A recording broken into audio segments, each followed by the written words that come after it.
Let's talk about chapter 6, payment design. Introduction की बात करते हैं। रोड सरफेस स्टेबल और नॉन यील्डिंग होनी चाहिए।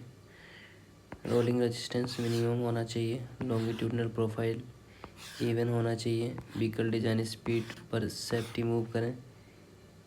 ट्रैफिक के लिए स्टेबल और इवन सरफेस मिले।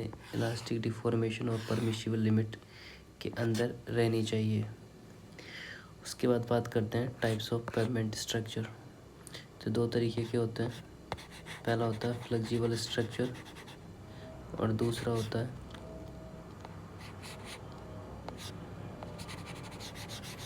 Rigid payments. पहला होता है फ्लेक्सिबल पेमेंट्स। अब यहाँ हम बात करेंगे फ्लेक्सिबल पेमेंट्स के बारे में। तो फ्लेक्सिबल स्ट्रेंथ कम होती है। Load grain to grain transfer से नीचे लेयर में जाता है। फ्लेक्सिबल पेमेंट्स के जो कंपोनेंट्स होते हैं वो होते हैं कौन कौन से? सब ग्रेड, सब बेस कोर्स और सरफेस कोर्स। ठीक है। SSBS। तो सोइल सब ग्रेड, सब बेस कोर्स और सरफेस कोर्स। याद रखना आपको कौन कौन से होते हैं। सरफेस कोर्स, सब बेस कोर्स और सोइल सब ग्रेड। कौन कौन से? सरफेस कोर्स, बेस कोर्स, सब बेस कोर्स और सोइल सब ग्रेड। अब बात करते हैं फ्लेक्सिबल पेमेंट्स के एग्जांपल्स के बारे में। तो ये होती हैं bituminous concrete, granular materials and water bound macadam. बात करते हैं फ्लेक्सिबल पेमेंट के अंदर एक्सपेंशन और कॉन्ट्रैक्शन जॉइंट नहीं होते हैं। इनिशियल कंस्ट्रक्शन कॉस्ट कम होती हैं, मेंटेनेंस कॉस्ट हाई होती हैं। दूसरी जो पेमेंट है वो है रिजिड पेमेंट्स। चलिए इसके बारे में डिस्कस करते हैं। ये हाई फ्लेक्सुरल स्ट्रेंथ होती हैं इसकी, जो रिजिड पेमेंट्स होती हैं। लोड स्लैब एक्शन से वाइड एरिया में डिस्ट्रीब्यूट होता है। कौन से एक्शन से? स्लैब एक्शन से। पोर्टलैंड सीमेंट कंक्रीट से बना हुआ होता है। ये जो पीसीसी स्लैब होती हैं इज इक्वल्स टू 40 किलोग्राम पर सेंटीमीटर फ्लेक्सुरल स्ट्रेस हैंडल करती हैं। कितनी करती हैं? 40 किलोग्राम।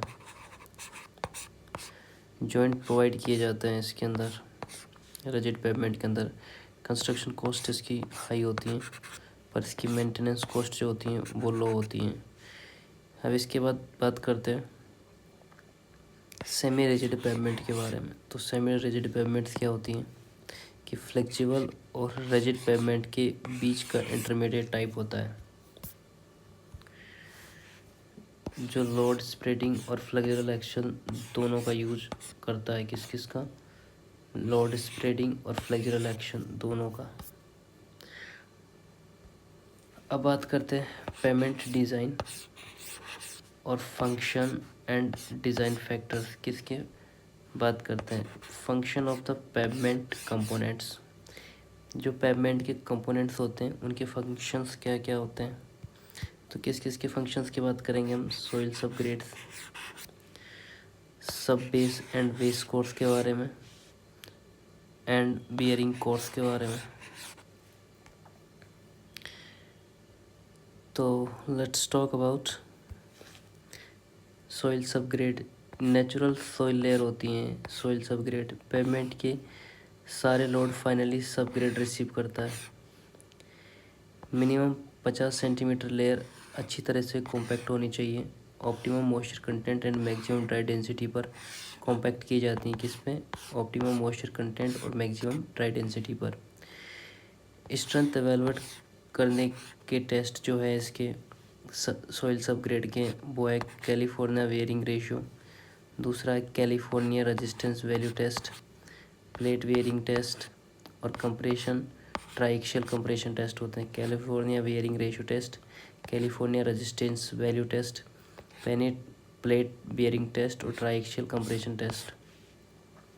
उसके बाद आता है sub base and base course. Broken stone aggregate से बनती हैं, फ्लेक्सिबल पेमेंट के नीचे यूज होती हैं, लोड सपोर्टिंग कैपेसिटी इम्प्रूव करती हैं, लोड को डिस्ट्रीब्यूट करती हैं, smaller size graded aggregate use करना बेटर होता है। इसके लिए क्या होता है, स्मॉलर ग्रेडेड एग्रीगेट यूज़ करना बेटर होता है। लोड को डिस्ट्रीब्यूट करती हैं, लोड सपोर्टिंग कैपेसिटी को इम्प्रूव करती हैं, फ्लेक्सिबल पेवमेंट के नीचे यूज होती हैं और ब्रोकन स्टोन एग्रीगेट से बनती है। अब बात करते हैं रिजिड पेवमेंट में जो फंक्शन होते हैं, तो इसके कौन कौन से फंक्शन होते हैं। ये पंपिंग को प्रिवेंट करता है, सबग्रेड को फ्रोस्ट एक्शन से प्रोटेक्ट करता है। क्या करता है, सबग्रेड को फ्रोस्ट एक्शन से प्रिवेंट करता है। अब उसके बाद में आती है वियरिंग कोर्स में स्मूथ राइडिंग सरफेस प्रोवाइड करता है। क्या करता है, स्मूथ राइडिंग सरफेस प्रोवाइड करता है वियरिंग कोर्स के अंदर। टायर प्रेशर रजिस्ट करता है, ठीक है। ट्रैफिक से होने वाली वेयर एंड टीयर देता है, वाटर इन्फिल्ट्रेशन से प्रोटेक्शन देता है। बेयरिंग कोर्स जो होता है ये क्या काम करता है, स्मूथ राइडिंग सरफेस प्रोवाइड करता है, टायर प्रेशर को रजिस्ट करता है, ट्रैफिक से होने वाली वेयर एंड टीयर देता है और वाटर इन्फिल्ट्रेशन से प्रोटेक्शन देता है। उसके बाद में आती ये स्टेबिलिटी चेक होती हैं किसके द्वारा, मार्शल स्टेबिलिटी टेस्ट के द्वारा, जो बियरिंग कोर्स होता है। बियरिंग कोर्स की optimum bitumen percentage stability density या BMA या FBS से डिटरमाइन होती हैं। उसके बाद बात करते हैं बियरिंग कोर्स की इवेलुएशन टेस्ट कौन कौन से होते हैं बियरिंग कोर्स के लिए। इसमें पेनिट्रेशन बियरिंग टेस्ट होता है और ब्लैंकमैन बीम टेस्ट होता है। किसके लिए, बियरिंग कोर्स के लिए। अब हम इसके डिज़ाइन फैक्टर्स डिस्कस करेंगे कि कौन कौन से इसके डिज़ाइन फैक्टर्स हैं। चलिए, डिज़ाइन व्हील लोड। तो इसमें क्या होता है कि when wheel load prevent thickness को अफेक्ट करता है। जो व्हील लोड है वो पेवमेंट थिकनेस को अफेक्ट करता है। Tyre pressure surface course quality को अफेक्ट करता है। जो टायर प्रेशर होता है वो सरफेस कोर्स क्वालिटी को अफेक्ट करता है। IRC maximum legal action load जो होता है वो होता है 8170 और इक्विवेलेंट सिंगल व्हील लोड जो होता है वो होता है 4085। प्रेशर डिस्ट्रीब्यूशन बल्ब शेप में स्प्रेड होता है। इसके बाद जो आता है वो आता है प्रेशर डिस्ट्रीब्यूशन और बोसनिक थ्योरी। वर्टिकल स्ट्रेस डेप्थ के साथ डिक्रीज होती हैं। जो वर्टिकल स्ट्रेस डेप्थ के साथ डिक्रीज होती हैं, स्ट्रेस लोड के नीचे बल्ब शेप में स्प्रेड होता है। अब बात करते हैं इसके पैरामीटर्स की। तो सिग्मा जेड जो होती हैं डेप्थ पर वर्टिकल स्ट्रेस होती हैं, पी जो होती हैं वो सरफेस प्रेशर होता है, जेड जो होती हैं वो डेप्थ होता है, ए जो होता है लोडेड एरिया का रेडियस होता है। क्या होता है, लोडेड एरिया का रेडियस होता है। अब बात करते हैं पेवमेंट डिज़ाइन के बारे में। Tyre pressure and ESWN contact pressure and types of pressures की बात करते हैं। तो पहला आता है टायर प्रेशर या इन्फ्लेशन प्रेशर। ये क्या करते हैं, टायर के अंदर की एयर का प्रेशर होता है। उसके बाद में आता है कॉन्टैक्ट प्रेशर। कॉन्टैक्ट प्रेशर जो होता है वो होता है wheel load upon contact area. उसके बाद में आता है load type pressure case. Tyre compression में आता है कॉन्टैक्ट एरिया बढ़ जाता है और contact pressure greater than tyre pressure होता है। जो कॉन्टैक्ट प्रेशर होता है वो टायर प्रेशर से ज़्यादा आता है। उसके बाद बात करते हैं हाई टाइप प्रेशर केस। इसमें क्या होता है कि टायर टेंशन में आता है, कॉन्टैक्ट एरिया कम हो जाता है और कॉन्टैक्ट प्रेशर लेस देन हो जाता है टाइप प्रेशर से। कब, जब हाई टायर प्रेशर केस में होता है। अब बात करते हैं effect on pavement. Tyre pressure को टॉप सरफेस को अफेक्ट करता है। जो टायर सरफेस है टॉप सरफेस को क्या करता है, अफेक्ट करता है। कॉन्टैक्ट प्रेशर बॉटम लेयर को अफेक्ट करता है। जो कॉन्टैक्ट लेयर होती हैं वो बॉटम लेयर को अफेक्ट करती हैं। अब बात करते हैं रेजिडिटी फैक्टर के बारे में। तो रेजिडिटी फैक्टर क्या होता है, ये डिफाइंड होती हैं contact pressure divide by tyre pressure. इनके अलग अलग केसेस है। जैसे contact equal to tyre pressure होता है तो क्या होता है, रेजिडिटी फैक्टर 1 होता है। अगर कॉन्टैक्ट प्रेशर ग्रेटर देन होता है टायर प्रेशर से तो रेजिडिटी फैक्टर ग्रेटर देन 1 होता है। अगर कॉन्टैक्ट प्रेशर लेस देन होता है टायर प्रेशर से तो रेजिडिटी फैक्टर लेस देन 1 होता है। अब आता है equivalent single wheel load ESWL। इसकी क्या डेफिनेशन है, इसकी डेफिनेशन है सिंगल व्हील लोड जो सेम स्ट्रेस स्ट्रेन और डिफ्लेक्शन प्रोड्यूस करें as multiple wheel at same location. Single wheel load जो सेम स्ट्रेस स्ट्रेन और डिफ्लेक्शन प्रोड्यूस करे as multiple wheel at same location. So need of dual wheel assembly क्यों है, maximum wheel load limit maintain करने के लिए rear axle पर dual wheel use किए जाते हैं। रियर एक्सल पर डुअल व्हील यूज़ किए जाते हैं। एक इम्पोर्टेंट नोट है, डुअल व्हील का इफ़ेक्ट सिंगल डबल लोड नहीं होता है। डुअल व्हील का इफ़ेक्ट सिंपल डबल लोड नहीं होता है। अब बात करते हैं Boyd and Foster method assumptions. ये Boyd and Foster method assumptions क्या होते हैं? Equal stress contact concept use होता है इसके अंदर। कौन सा? इक्वल स्ट्रेस कंसेप्ट यूज होता है। कॉन्टैक्ट एरिया सर्कुलर माना जाता है इसका, और इन्फ्लुएंस एंगल जो होता है इसका 45 डिग्री होता है। सोइल इलास्टिक, होमोजीनियस और आइसोट्रोपिक होती है। अब जो व्हील ज्योमेट्री टर्म होती हैं वो जो डी होती हैं, गैप बिटवीन द व्हील होता है। एस होता है centre spacing between the wheel होता है, और ए जो होता है वो कॉन्टैक्ट एरिया का रेडियस होता है। अब बात करते हैं स्ट्रेस ओवरलैप कंसेप्ट के बारे में। तो स्ट्रेस ओवरलैप कंसेप्ट क्या होता है? जो ये डेप्थ होती हैं,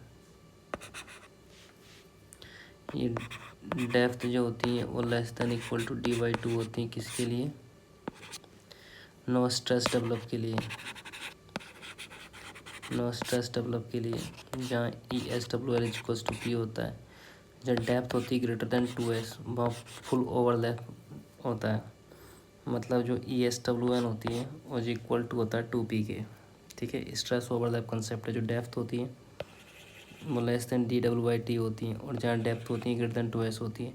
इंटरमीडिएट डेप्थ की बात करें तो पार्शियल स्ट्रेस डेवलप होता है। कंक्लूजन की बात करें इसमें, तो डेप्थ बढ़ने पर डुअल व्हील का इफेक्ट सिंगल हैवी लोड जैसा बिहेव करता है। कंक्लूजन की बात करें इसमें, तो डेप्थ बढ़ने पर dual wheel effect single heavy load जैसा बिहेव करता है। नेक्स्ट बात करते हैं पेवमेंट डिज़ाइन की। किसके लिए? एक्सल लोड या लोड रिपीटेशंस के लिए। तो इक्विवेलेंट एक्सल लोड की बात करें तो जिसका कंसेप्ट होता है व्हीकल में मल्टीपल एक्सल्स हो सकते हैं। हर एक्सल पेवमेंट पर लोड ट्रांसफ़र करता है। पेवमेंट डिज़ाइन में इक्विवेलेंट लोड कंसीडर किया जाता है। अब बात करते हैं लीगल एक्सल लोड्स के बारे में। तो रोड पर अलाउड मैक्सिमम एक्सल लोड होता है। IRC के अकॉर्डिंग हाईवे पर maximum legal axle load 10 tonne होता है। अब बात करते हैं स्टैंडर्ड एक्सल लोड के बारे में। पेवमेंट डिज़ाइन का reference load single axle with dual wheel carrying 80 kilo newton load होता है। अब बात करता है पेवमेंट डिज़ाइन या स्टैंडर्ड एक्सल लोड पर बेस्ड होता है। किस पर?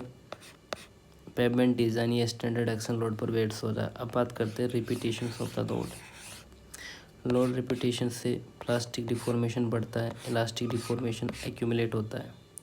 उसके बाद बात करते हैं इक्विवेलेंट व्हील लोड कॉन्सेप्ट के बारे में। Same thickness and strength required for repeated loading effect होता है। जो equivalent load wheel load concept जो होता है वो सेम थिकनेस या स्ट्रेंथ रिक्वायर्ड होती है। अब बात करते हैं पेवमेंट फेलियर लोड, ये रिपीटेशन पर डिपेंड करता है। उसके बाद हम आता है equivalent load factor ELF। Different axle load को स्टैंडर्ड एक्सल लोड में कन्वर्ट किया जाता है। McLeod equivalent load factor use होता है, जिसका फॉर्मूला होता है equivalent load factor is equals to axle load divide by standard axle load की पावर 4।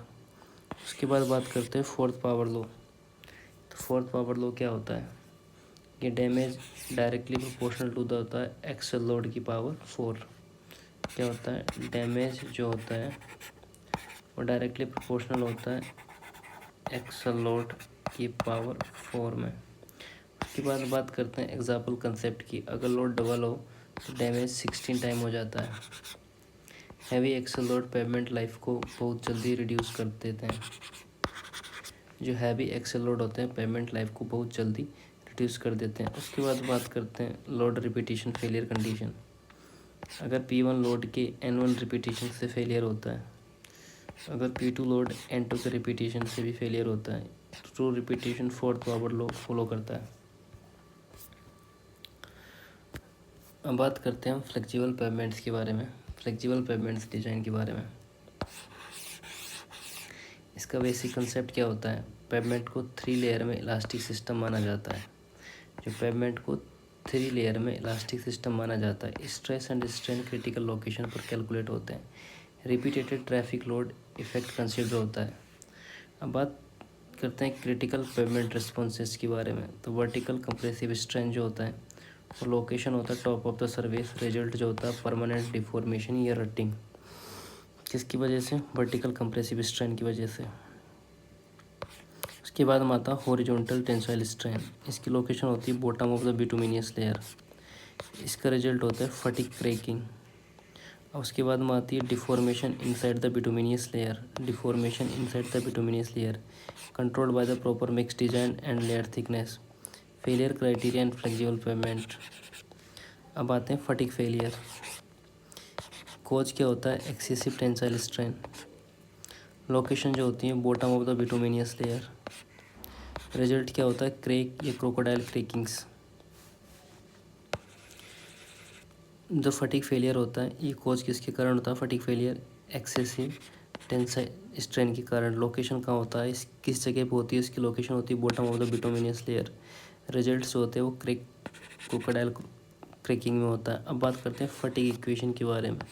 फटिक इक्वेशन होती है NF is equals to 2.21 into 10⁻⁻4 into 1/ε की पावर 3.89 इंटू 1/e की पावर 0.854। जो NF होता है वो लोड रिपीटेशन फॉर 20% क्रैकिंग के लिए होता है। ET जो होता है टेंसाइल स्ट्रेंथ एट बिटुमिनियस बॉटम के लिए होता है। E जो होता है इलास्टिक मॉडुलस और बिटुमिनियस लेयर में होता है। नेक्स्ट आता है रटिंग फेलियर। रटिंग फेलियर जो होता है इसके कॉजेज होता है permanent deformation in subgrade. Rutting failure permanent deformation in subgrade, ये rut formation on the surface होता है। रटिंग इक्वेशन जो होती हैं वो होती है NF is equals to 4.1656 into 10⁻⁻8 into 1/EB की पावर 4.5337। जो NF होता है वो लोड रिपीटेशन कोजिंग होता है जो 20 mm रटिंग होती है। ये जो AP होता है ये वर्टिकल स्ट्रेन एक टॉप सबग्रेड होता है। अब बात करते हैं डिज़ाइन ऑब्जेक्टिव के बारे में। स्ट्रेन अलाउबल लिमिट के अंदर रखे जाते हैं। पेमेंट लाइफ बढ़ाई जाती है। नेक्स्ट बात करते हैं फ्लेक्सिबल पेमेंट डिज़ाइन अप्रोचेज के बारे में। तो फ्लेक्सिबल पेमेंट डिज़ाइन अप्रोचेज कौन कौन सी होती हैं? पेमेंट थिकनेस डिज़ाइन मेथड में अंदर पहला आता है एम्पिरिकल मेथड, दूसरा आता है सेमी एम्पिरिकल या सेमी थियोरेटिकल मेथड, तीसरा आता है थियोरेटिकल मेथड। देख लेते हैं एम्पिरिकल मेथड को। सॉइल स्ट्रेंथ पर बेस्ड मेथड होता है, एम्पिरिकल मेथड होता है। इसमें stress strain analysis direct use नहीं होते हैं। कॉमन मेथड जो यहाँ यूज़ होते हैं वो होते हैं CVR मेथड और मैकलियोड मेथड। कौन कौन से? CVR मेथड्स और McLeod methods. Field performance observation पर बेस्ड है ये। दूसरा आता है सेमी एम्पेरिकल या semi theoretical method. Stress strain concept plus field data combine होता है इसके अंदर। इसका एग्जांपल होता है ट्राइएक्सियल टेस्ट बेस्ड मेथड है। कौन सा? Semi empirical method. उसके बाद आता है थियोरेटिकल मेथड। थियोरेटिकल मेथड जो होता है मैथमेटिकल एंड इलास्टिक थ्योरी पर बेस्ड होता है। इसका एग्जांपल होता है बर्मिस्टर मेथड। समझ में आ गया आपको बात? बर्मिस्टर मेथड किसके लिए होता है? थियोरेटिकल के लिए। ट्राइएक्सियल टेस्ट मेथड किसके लिए होता है? सेमी एम्पेरिकल मेथड्स के लिए। McLeod method and CVR method किसके लिए होता है? ये एम्पेरिकल मेथड्स है। अब बात करते हैं ग्रुप इंडेक्स मेथड या GI मेथड। ये प्रपोज किया गया था DJ स्टील ने 1945 में। ये बेसिस होता है on the soil classification bye group index, percentage of फाइंस, liquid limit और प्लास्टिक लिमिट पर ये बेस्ड होता है। किस किस पे बेस्ड होता है? सॉइल क्लासिफिकेशन पे, दूसरा परसेंटेज ऑफ फाइन पे, तीसरा लिक्विड लिमिट पे, चौथा प्लास्टिक इंडेक्स पे। अब यहाँ जो कंसेप्ट यूज होते हैं वो कौन से होते हैं? अगर हायर GI है तो वीकर सबग्रेड सॉइल होगी। अगर वीकर सॉइल है तो लार्ज प्रिवेंट थिकनेस नीड होगी। ठीक है, अगर हायर GI है तो वीकर सबग्रेड सॉइल होगी, और अगर वीकर सबग्रेड सॉइल होगी तो लार्ज पेवमेंट थिकनेस की ज़रूरत होगी। इसकी जो रेंज होती है GI की, वो रेंज होती है 0 से लेकर 20 के बीच में। GI का फॉर्मूला जो होता है वो होता है 0.2A plus 0.005 AC plus 0.01 BD। ये GI का फॉर्मूला है, जहाँ पे जो A है ये परसेंटेज पासिंग 75 माइक्रोन्स या 35 जो ग्रेटर देन 0 होती है। उसके बाद B जो होता है परसेंटेज पासिंग 75 माइक्रोन स्वीप जो 15 होती हैं ग्रेटर देन 0 होती हैं। C जो होता है WL-40 होती हैं जो कि ग्रेटर देन 0 होनी चाहिए।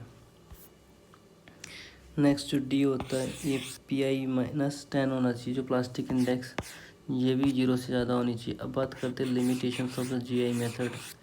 सॉइल स्ट्रेंथ डायरेक्टली कंसिडर नहीं करता है। पेमेंट मटेरियल क्वालिटी भी कंसिडर नहीं होती है। पेमेंट मटेरियल क्वालिटी भी कंसिडर नहीं होती है। डिज़ाइन आइडिया की बात करें तो weak subgrade thicker pavement required होती हैं। नेक्स्ट आता है कैलिफोर्निया बेयरिंग रेशियो या CBR method.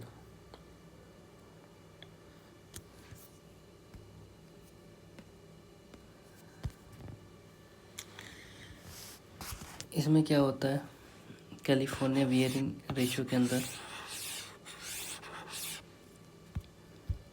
In this method basic जो कंसेप्ट होता है इसका पेमेंट डिज़ाइन सब ग्रेड सॉइल स्ट्रेंथ पर बेस्ड होता है। जो पेमेंट डिज़ाइन सब ग्रेड सॉइल पर बेस्ड होता है। सॉफ्ट CBR वैल्यू डिटरमाइन की जाती है। IRC डिज़ाइन कर्व से पेमेंट थिकनेस सेलेक्ट होती है। अब बात करते हैं थिकनेस कैलकुलेशन कंसेप्ट के बारे में। इसमें क्या होता है total payment thickness design curve से मिलती है। टोटल पेमेंट थिकनेस होती है वो डिज़ाइन कर्व से मिलती हैं। सब बेस थिकनेस होती है वो total thickness minus thickness over सब बेस होती है। जो सब बेस थिकनेस होती है, बेस थिकनेस क्या होती है थिकनेस ओवर सब base minus thickness over base होती है। ट्रैफिक क्लासिफिकेशन की बात करें तो कॉमर्शियल व्हीकल पर डे जो होता है कर्व ए पर जो होता है 0 से 15 होता है, कर्व बी पे 1545 होता है, कर्व सी पे 45 से 150 होता है, कर्व डी पे 150 से 450 होता है, ई पे 450 से 1500 होता है, एफ पे 1500 से 4500 होता है और अब ओ पे 4500 होता है। अब इसकी थिकनेस फार्मूला अगर बात करें तो ये क्या होता है, ये होता है अंडर रूट में 1.75 P divide by CBR minus P by pi P। जो P होता है इस कैपिटल वो व्हील लोड होता है और स्मॉल p जो होता है वो टायर प्रेशर होता है। यहाँ फॉर्मूला सुटेबल होता है when subgrade CBR value is less than 12%।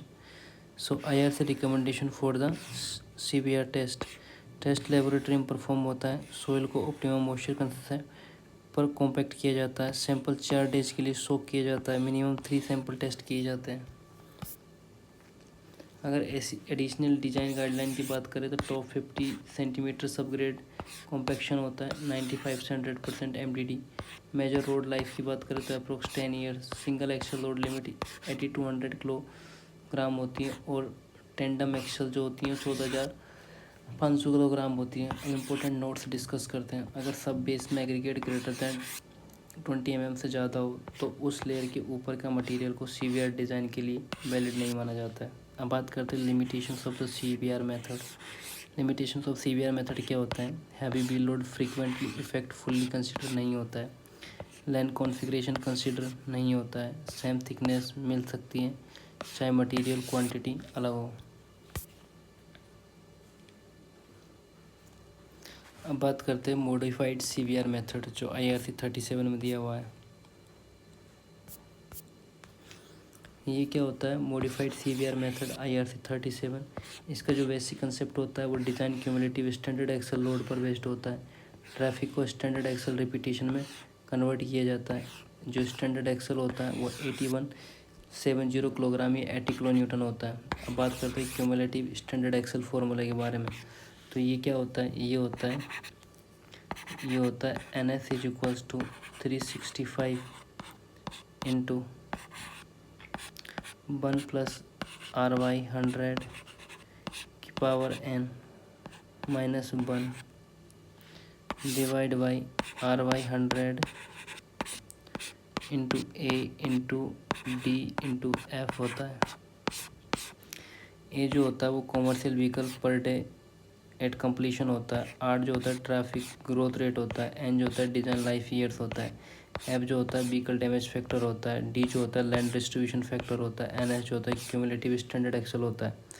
अब बात करते हैं ट्रैफिक प्रोजेक्शन के बारे में। तो ए बराबर जो होता है P1 + R/100 की पावर x होता है, ठीक है। अब बात करते हैं पी जो vehicle per day at last count होता है, एक्स होता है year between count and completion होता है। अब बात करते हैं व्हीकल डैमेज फैक्टर के बारे में। तो व्हीकल डैमेज फैक्टर क्या होता है, एक्सेल लोड को स्टैंडर्ड एक्सेल रिपीटेशन में कन्वर्ट करता है।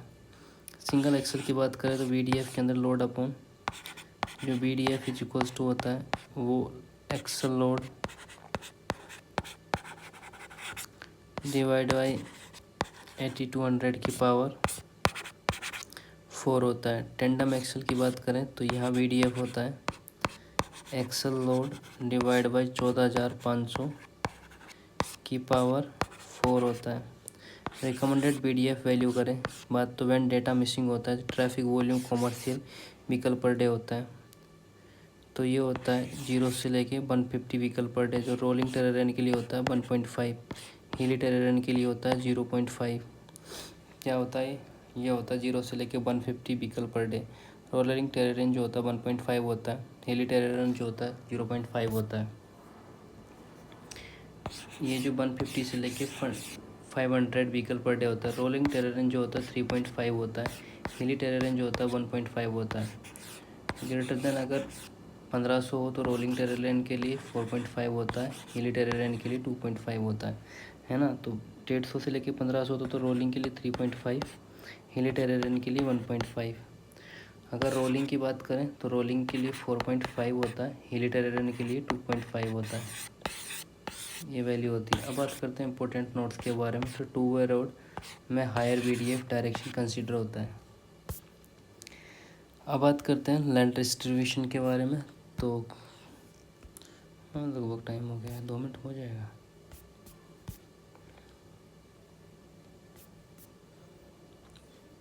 हम बात करते हैं लैंड डिस्ट्रीब्यूशन फैक्टर LDF के बारे में। जिसका बेसिक कंसेप्ट होता है वो क्या होता है, कॉमर्शियल ट्रैफिक पर हर लेन में इक्वल डिस्ट्रीब्यूट नहीं होता है।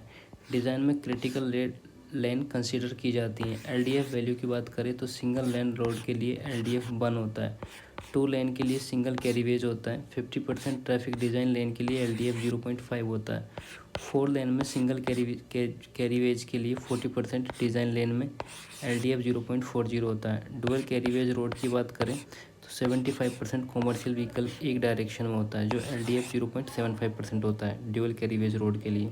4 लेन के लिए 40%, 2 लेन के लिए 50%। कैलिफोर्निया रेजिस्टेंस वैल्यू मेथड जो उसमें होता है वो developed by the Hveem and ये कारमैनी 1948 के अंदर। ये based on the stabilometer R value और कोइजन वैल्यू होता है। ये पेमेंट थिकनेस फार्मूला होता है। जो टी बराबर होता है वो होता है K कोष्टक 90 - R divide by C की पावर 1/5 होता है। टी होता है पेमेंट थिकनेस होता है, K होता है न्यूमेरिकल कांस्टेंट होता है 0.166, R जो होता है वो होता है स्टेबिलोमीटर और रेजिस्टेंस वैल्यू, C जो होता है कोहेजन मीटर वैल्यू होता है। बात करते हैं ट्रैफिक इंडेक्स के बारे में। तो ट्रैफिक इंडेक्स कंसेप्ट क्या होता है, ये होता है 1.35 EWL एवरेज की पावर 0.11। अब बात करते हैं इक्विवेलेंट व्हील लोड के बारे में। तो ये accumulate wheel load of traffic होता है। ये बेस्ड ऑन होता है डबल ADT और एक्सेल ग्रुप के बारे में। जो एक्सेल ग्रुप जो कांस्टेंट होता है 2 एक्सेल्स के लिए 330 होता है, 3 एक्सेल के लिए 1070 होता है, 4 एक्सेल के लिए 2460 होता है, 5 एक्सेल के लिए 4620 होता है, 6 एक्सेल के लिए 340 होता है। इक्विवेलेंट C वैल्यू कंसेप्ट होता है, टोटल पेमेंट को कंपोजिट C वैल्यू में निकाला जाता है। लेयर कन्वर्जन रिलेशन समझे इसका, तो T1 डिवाइड बाई T2 होता है is equals to C2 divide by C1 होता है। तो ये इसकी पावर 1/5 होती है। जो CBR होता है ये सॉइल स्ट्रेंथ होती है। VDF जो होता है व्हीकल डैमेज होता है, LDF जो होता है लैंड डिस्ट्रीब्यूशन शेयर होता है, और EWN होता है वो इक्विवेलेंट व्हील लोड होता है।